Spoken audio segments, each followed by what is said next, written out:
एके गो दिलावा पहिलैली बॉर्डर जिलावा गे एके गो दिलावा पहिलैली बॉर्डर जिलावा गे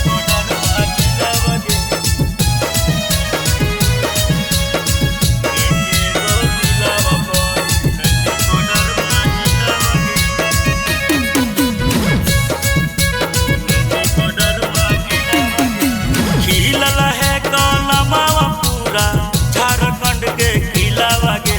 खिलला है कौन मावा पूरा झारखंड के किलावा गे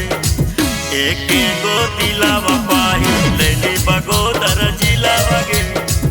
एके गो दिलावा पहिलैली बगोदर जिलावा गे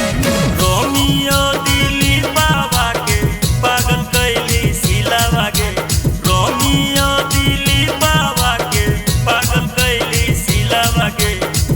एके गो दिलावा पहिलैली बरही जिलावा गे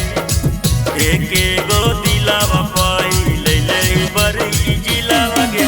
यारुनवा भेल दीवाना तोरा देखी के गहिर जिलावा गे यारुनवा भेल दीवाना तोरा देखी के गहिर जिलावा गे एके गो दिलावा